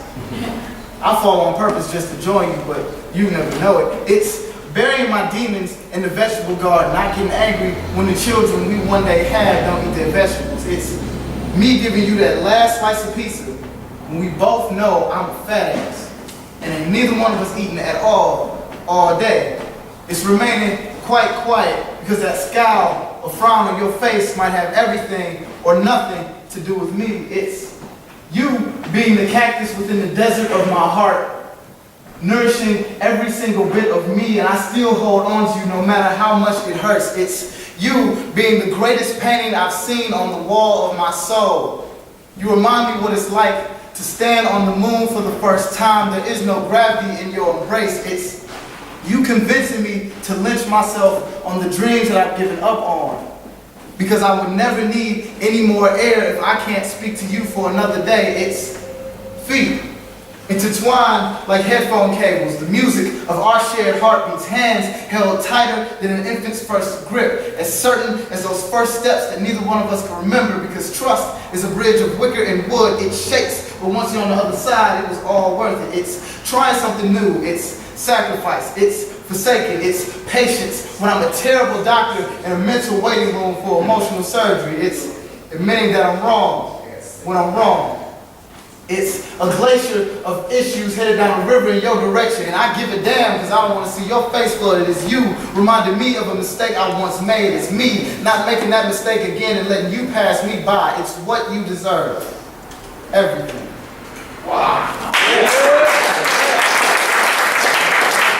Time. Let's give it up for Sapphire!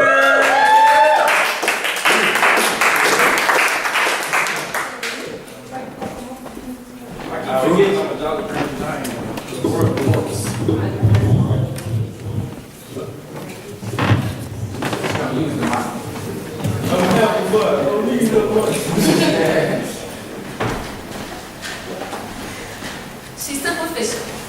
I bet she doesn't even know who the real her is anymore. I'm not talking about the fake hair and the fake nails, but those are just the outer parts. The outer parts that she uses to dress up her flaws like they don't exist at all. The outer parts she uses to bring in all her sins because she has to keep them hid. The outer parts she can take apart and put in a box. I said, the outer parts she uses to dress up her flaws because she simply thinks that covering them up will fix them all. But what she doesn't know is she's just covering up a life filled with problems. But she soon won't be a bother because she uses makeup to make up for the lies that she tells. So she caked it up on her face like she put the cake up to hide the scars of her death. The scars of her past, a never-ending downfall of untraceable personality changes, numerous emotional breakdowns and painful memories of how she was teased as a child.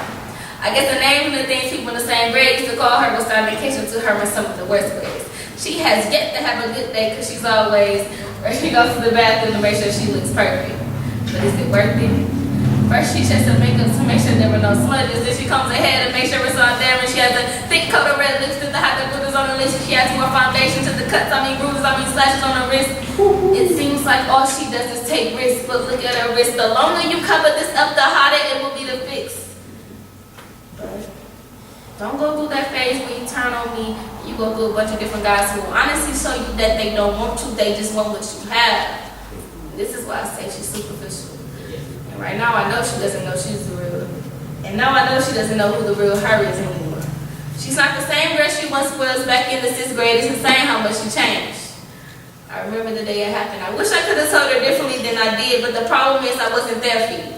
I wasn't there to tell you that you didn't need that extra pack of weave because your hair was fine, and you didn't need that Dr. Shedder lipstick because the clear was fine, and you didn't need to stop yourself to lose weight because you were perfect the way you are. You look great. You don't need to change a thing about yourself to make him happy because no one will be affected by those changes but you. I wish there would have been a mirror or a loud noise in the room to awaken my conscience so she could self-consciously tell me that the decisions I made were bad for myself. Well, not only myself, my self-esteem and my health. I guess being super wasn't my issue. It was being superficial.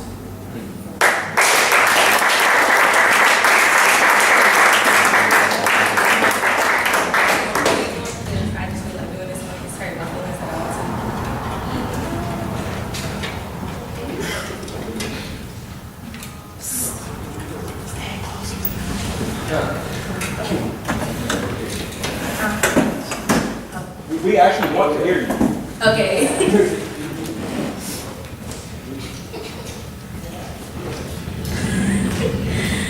This is called The Girls I Don't Like.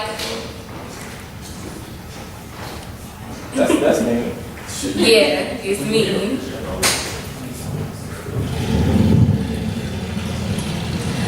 You know them girls, those girls who are always sitting around complaining about how much they don't like something or somebody.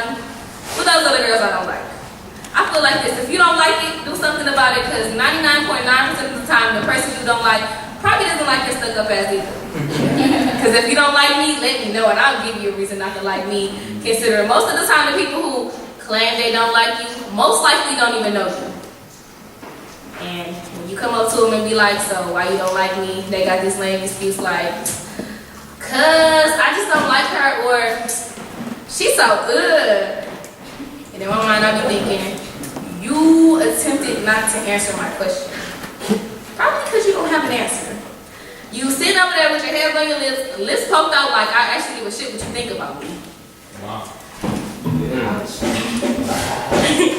But feel this. Baby girl, next time you feel the need to talk about how much you don't like something or somebody, get to know them before you start making assumptions with your prejudging ass, because you know nothing about them.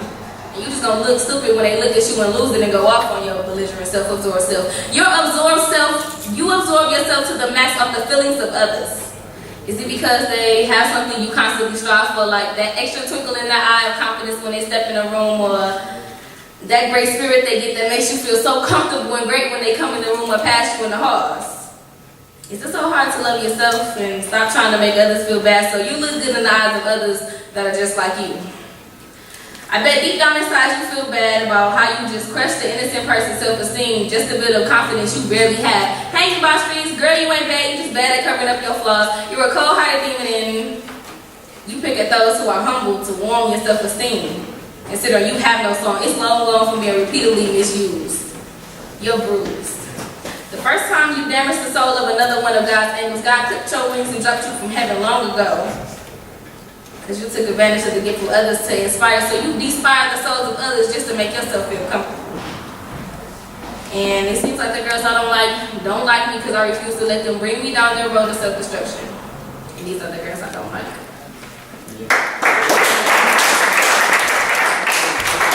Ladies and gentlemen, at this time, give it up for Jar the Poet.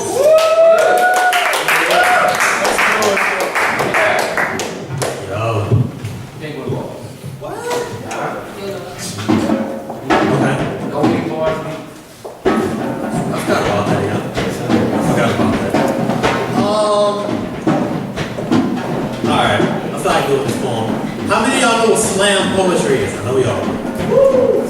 I do. Slam poetry is the competition aspect of poetry. Like, this is an open mic. In slam poetry, there will be judges out there, and you guys will judge our poems, and one of us will win and all that jolly stuff. And I wrote this poem for that. Yeah. Go slam poet. Letter from poetry to slam poets.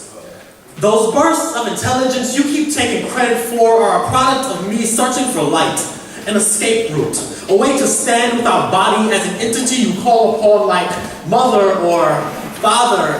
I want you to try to grasp me. Remember, I am structured like a religion. I am built of hope. I am built of faith. But what is religion without believers? What are believers without salvation? You have been searching for it in the crevice of thighs and the hue of dollar bills as if humanity can save you. But how can humanity save you when it can't even agree on what Bible to believe in? You consistently try to give me body. You hide behind microphones, hoping they will make you look like a modern-day Shakespeare. What you are missing is Shakespeare didn't write poetry. Poetry wrote Shakespeare. He simply gave me a body to bend and break, mold and heal. He is dead now, and in this religion, rewriting what has already been written is more than a sin. It is blasphemy. It's impossible to turn history into these action movie scenes that you call poetry. Slams. It's amazing how that extra word changes my entire meaning. I've seen you read me on stages like a money-driven priest misdeciphering Jesus' parables. You keep forgetting that I am so much more than finger snapping. I am more than upwards at the lines that only make sense when you spit them quicker than the ear can understand them. What I am cannot be rated by a 0 through 10 point system. I am.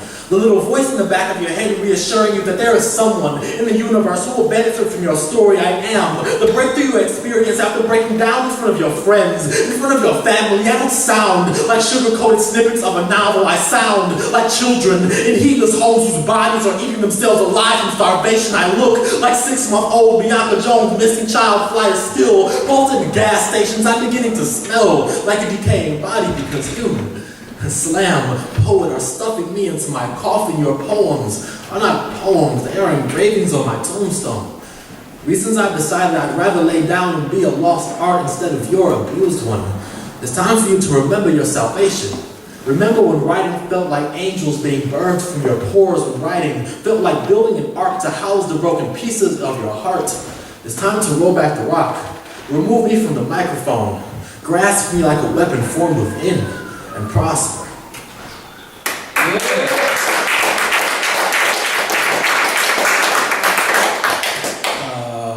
gotta do a second poem. Yeah. Must. Dips into head. I'm also from Detroit with Deontay, so I guess I'll do my short poem. Way to go. Woo! Y'all scared of us, and we're scared of you too. I'm aware of it.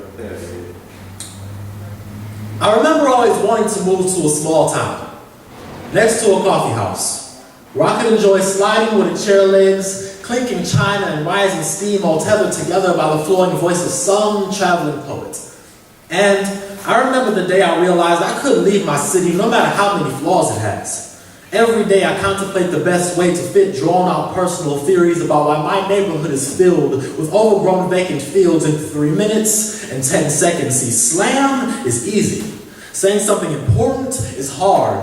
Drawing memories of my city's forgotten pulse and turning it into something worth finding again is hard, like realizing my city is still beautiful, with the people around me toss Molotov cocktails through windows during 3 a.m. street fights. They hold dirty looks as if I took their freedom. I wake up to 9mm shells in my front yard. Welcome to my city. Beauty isn't obvious, but anger beats at our front doors like police giving a last warning. I scream hatred over city limits, hoping lost residents will hear me. I am one of the faithful citizens rooted like flagpoles, writing love poems to my city, no matter how many dark alleys I trip through or potholes that I almost swim in. Detroit was ranked the angriest city in America. And we should be angry. Our communities are isolated, unity dissected by freeways. We can't be linked together by overpasses, so artists graffiti turbulence against abandoned walls, hoping will lead someone to see our gaping wounds. Poets spill blood on stage, wage war. We are a militia, breaking myths outsiders created. Detroit is more than riots and bankrupt car companies, but America believes Detroit is just another dot on its map, believes our potential is buried, forgetting everything that grows starts underground. We are not fighting each other, but we are fighting to be the first ones to sprout like palm trees in the dead of winter, to be something extraordinary. We became Detroit when we learned that mountainous skylines and upper-class neighborhoods are what make our city thrive. Our pulse is in the rhythm of summer festivals. It thrives when subwoofers loud enough to set off car alarms. We swap business suits and briefcases for rest in peace shirts and dog chains. We don't have to be Hollywood or some peaceful suburb to take pride in the streets we have built. When we unite, you will remember that we have been waiting patiently in the corner of your palm. This is more than just a performance. These are words to a better Detroit, a reason to believe that my fury will never burn in vain.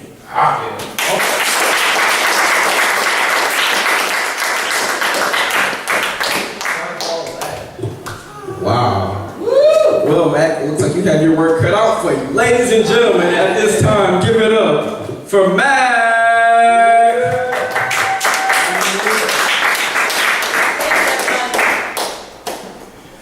Not even cool. Like, I just was watching the show. Queen needs to come fix my mic like he did everybody else. Nobody did it, though. Cold world, no snuggie. I don't know what to do after that. I ain't even gonna use the mic because he was just left smoking. Are you catching up? No. Hey, I wrote this poem during, I guess after hearing people that was my friends, those little hand thingy things, that people that I thought was my friends was talking about me because I was succeeding at what I was wanting to do at the time. So I wrote this poem to remind myself that I was a man. Yeah, I've been talking to myself a lot, so yeah, that's right. Can y'all hear me fine? All right. Yes. You just like turn like a little bit towards you. Turn like a little bit. So I use it to catch the camera, not the leg.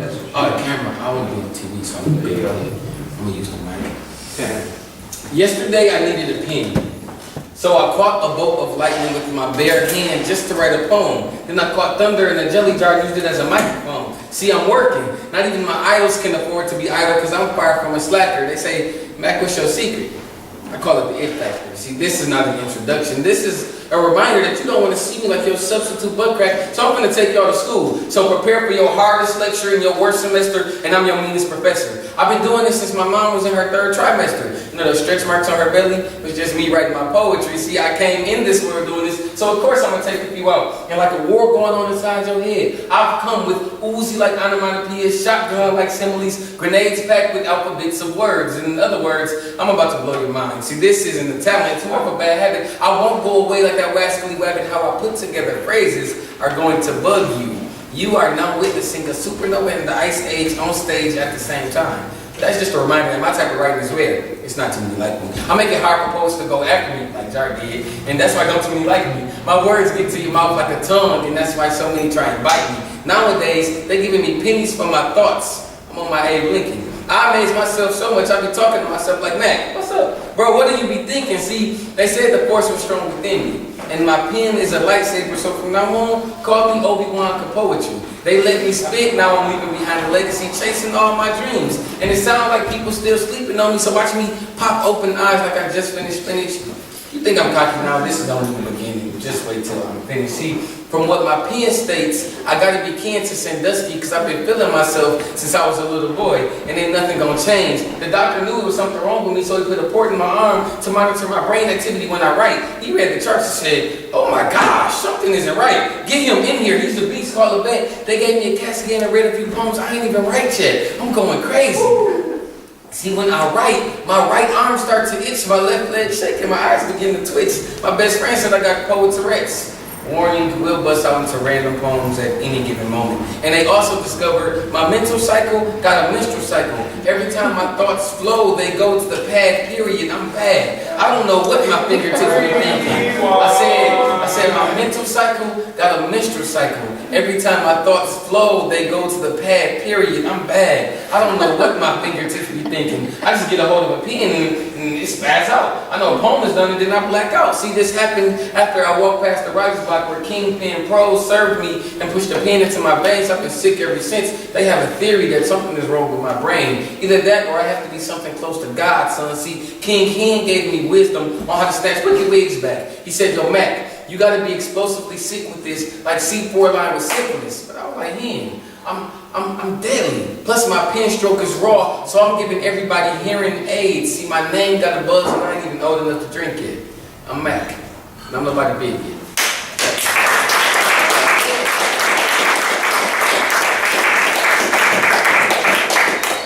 By the way, I do have CDs. They are only $5. Only $5? That never get old. He's practically giving. Get them while you're hot. Everything must go. Blow out sale, you know what I'm saying? But get one more poem. Yeah. Do that, Joe. Yeah. Okay, cool. Give me this one. It's kind of old. Never come out. Just come out. Me, I think of myself as a super guy. You know, one who tends to stay super fly. You know, spandex tights or a cape with a logo, but a nice pair of jeans, nice pair of shoes, and a polo. But enough about me. You see, I'm looking for a sidekick. You know, just someone to kick it by my side who was always there to ride. Let's help fight crime. And I'm not talking about some nosy Lois Lane or plain old Mary Jane. See, I don't want a damsel in distress. I'm tired of those same old lanes. See, me, I want like a sidekick, a super sidekick. And they have to be equipped with X-ray vision and laser sight. And they have to be super strong to make objects seem super light. And of course, they would have to be able to fly. And they would be so fast that they disappear with the blink of an eye.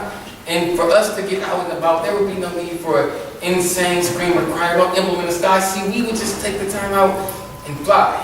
And glide over the midnight sky. Or at least try. Because I'm not a superhero, and she's not either. But her powers would still be somewhat super. See, she wouldn't need X-ray vision to see right through me when I was lying. Or no laser sight because she emotional. I know she'd start crying. And she don't got to be super strong, just strong enough mentally to help me carry emotionally the weight of the world on our shoulders. But if she ever needs me, I'll be there in a flash just because she's such a wonderful woman. It makes me feel super, man. And the only time the only time I would be late, no, the only time we would argue, Rewind. If she ever needs me, I'll be there in the flash just because she's such a wonderful woman. I'd be super, man. And the only, super, man. Take your time. You alright? Power up. You're Superman. Power up, super, man. See, if you come to me, you'll never have to deal with a starting poker face. Because I'll value you more than the ace of spades. And I'll deal you the diamonds because you've drawn my heart. And I'm at the club, some joker may try to shuffle you back, but I'm your king and you should be my queen, so there'd be no room for any of the jack. See, this ain't no game or Xbox 360. This is more like virtual reality. And I want you and I to become a we. See, I don't need a free man, I just need the first chance. But if not, I'll stand here and wait. Like a kid in detention, trying to get your attention, like whining and throwing paper balls or writing poems about how much I miss you and how much I want you and how much I want to think about you till I fall asleep and dream. And they say you have to wake up in order for dreams to come true, but I would sleep for an eternity if I'm dreaming about you. My right hand in the sky, I swear, to tell you nothing but the truth. No dare. Without you, I'd suffocate. No air. See, it's a million of them's, but only one of you. So rare. I'm running for your heart, girl. No mirror. I can see us in each other. No mirror. Planted to be the love. No snare. I'll rip my heart in half. One tear. Give you a piece and take a piece of yours. We'll share. If you'll just be my honey, I'll be your pool. No bear. And together we shine brighter than any rainbow. No bear. And you keep giving these clowns your attention. No fair. See, like, you mean the world to me. Okay, well, maybe not the world, because the world is full of stress and envy and pain, and all that can leave a footprint in your heart. So you don't mean the world to me. Just the beautiful parts. Thank you all for coming out to the 8th Annual Voices Project hosted by the Creative Alliance. Give yourselves a round of applause.